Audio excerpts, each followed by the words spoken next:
So hello guys, and welcome to another video, and today I will be giving my thoughts on the Indie World and Partner Showcase, and yes, I know it's a little bit late to be giving my thoughts on it, but I've been busy over the past couple days, so I kind of wanted to talk about it now since I do have quite a few opinions on it. There were quite a few both good things and bad things about the Indie World and Partner Showcase.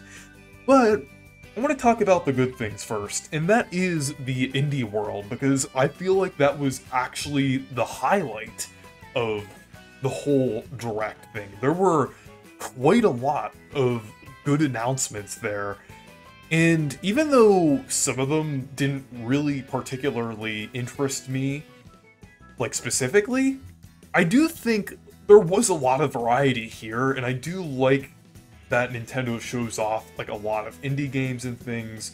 There was like one with like a really cool art style. I think it was called like Morsels or something like that. That looked really cool, and I really like to see stuff like that. But the highlight of the Indie World part of this presentation was none other than Pizza Tower. And I am so glad that Pizza Tower is on Switch. Like, that game seems like it was made perfectly to be on Switch. Like, especially since it's kind of inspired by Wario Land and everything. It definitely fits really well on a Nintendo console. And I was kind of waiting for it to come to Switch because I knew it was going to happen at some point. But either way, I was going to play it at some point, like either on PC or Switch. So now that it's on Switch, I will be playing it fairly soon. Though, I'm probably going to wait till I finish both Bakaru and Emio, since I kind of wanted to get through those games first. But before Zelda, hopefully. But yeah, the Indie World I thought was actually pretty good. Even though it isn't the most exciting presentation for a lot of people, I do think it was, like, fairly interesting. But moving on to the Partner Showcase. And yeah, that was honestly really underwhelming for me. It mostly just felt like filler stuff that was usually in general directs. But just like a whole presentation full of that. Nothing really packed like a huge punch in terms of like the announcements there. There were some interesting ones there, some that I was interested in, but nothing like super noteworthy that was there. So it did kind of bring it down a little bit. And I feel like it kind of suffered from like a stereotypical thing that a lot of Nintendo fans complain about Directs. And that's the fact that it had like a ton of JRPGs and farming sim games. And don't get me wrong, I really like RPGs. I say this as someone who is a fan of RPGs. And I have nothing against the ones that were shown off here. But I feel like there is a point where it gets a little too oversaturated, where they kind of blend together and they don't really stand out to people. Like, in a lot of these people who are being advertised to with these RPGs, it's not really effective to have, like, too many of the same games in the same genre. I mean, I feel like that would be the same case if there was, like, a Nintendo Direct that had a ton of racing games or colorful platformers. I feel like it will still have the same effect of them blending together and not really seeming that interesting. I was interested in one of the RPGs that was announced here. The Trails in the Sky remake does look really cool, and I have been wanting to get into that series at some point because a few people have recommended it to me. So I feel like that might be a good place to start. So I'll check that out next year because I heard it was pretty good. But yeah, I do feel like there was kind of an oversaturation of that. A lot of, like, retro collections as well. Like, there were, like, at least, like, 3 of them, if not more. I mean, they're cool, but it does kind of give off that, like, filler vibe, because usually, like, a lot of these, like, retro collections and things can be announced outside of Directs. I mean, a lot of these things that were announced in this Direct felt like they would be announced outside of a Direct. That's why I think partner showcases can be a bit confusing sometimes. But yeah, and I might get into that in a little bit, because I wanted to talk about, like, everything, like, the significance of this partner showcase and everything. But there were a few cool announcements there that I did think were great, like, other than the one that I mentioned already. But the Tetris collection looks great. I know I was saying that, like, there seem to be a lot of collections here, but I really like the Tetris one here. There were, like, all sorts of, like, retro Tetris games there, and it's, like, celebrating the whole 40th anniversary of Tetris, so I think that's really cool. I might check that out. But one really weird thing about that is that the NES version of Tetris won't directly be ported to NSO now.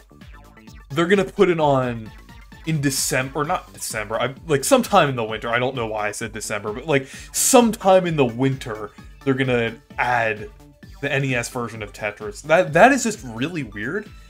I don't know why they won't just do it now, but Nintendo Switch Online is weird, so I guess we kind of have to expect that from Nintendo sometimes. But yeah, the next announcement that looked interesting was the Patrick game, and at first, I thought, like, when I first saw the leaks for it, I was very skeptical about it, because it said it was being developed by Outright Games, and Outright Games has very low reputation when it comes to developing licensed games and things.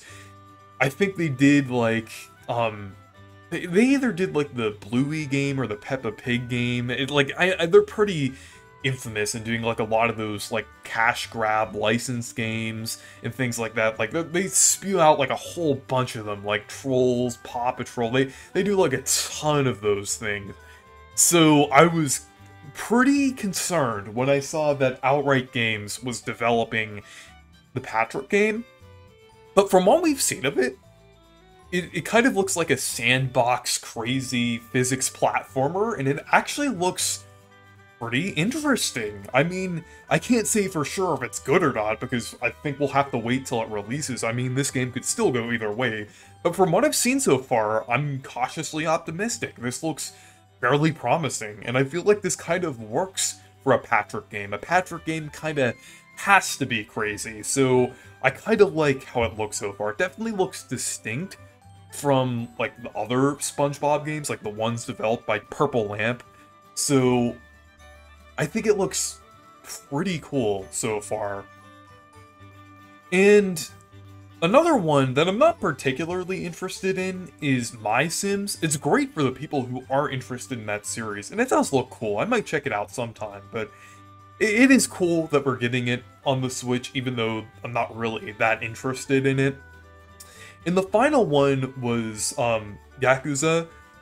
I think that looks like I think it's like a remake of the original game, from what I've heard, but it looks really good. And I think it's great that we're finally getting this series on the Switch, because I think one time there was, like, someone, either someone who was, like, directing the series, or someone at Sega said that the Switch wasn't suitable for the Yakuza series. So I think it's kind of interesting that we're now kind of going full circle with it and actually getting a game on Switch. Apparently it's digital only, which is a little disappointing, but from what I've heard, it's only like $20, so I think that's pretty cool that it's, like, not that much. But yeah, I might check it out at some point, because I heard the series was really cool, because it's, like, super crazy and has, like, a lot of interesting elements to it. But yeah, so yeah, with this partner showcase, even though there were a few cool things, I feel like it still was pretty meh overall. It wasn't really that interesting. Like I said, a lot of these announcements probably would have worked better if they were announced outside of the partner showcase. Because, I mean, if they announced, like, the Tetris collection or the Patrick game on like a random Tuesday or something, I feel like it actually would have been pretty interesting, since we wouldn't have to like sit through like a bunch of just kind of like filler stuff. But yeah. And one final thing, I just think it's weird that we got a partner showcase in general, because a lot of people are expecting news for bigger titles like Mario Party and Mario & Luigi Brothership. So it's a bit confusing why Nintendo still does these exclusively third-party presentations and not like a regular mini-direct, like January 2018 or March 2020. I feel like it would be a lot better if they did something like that. But yeah, it was pretty meh overall, even though we got like a few decent announcements there, and it is great that we're getting Pizza Tower on Switch. Well, it's already out now, so yeah. But anyways, thank you guys for watching this video. Make sure to leave a like and subscribe for more, and make sure to check out my Discord server and Twitter if you want to. Goodbye.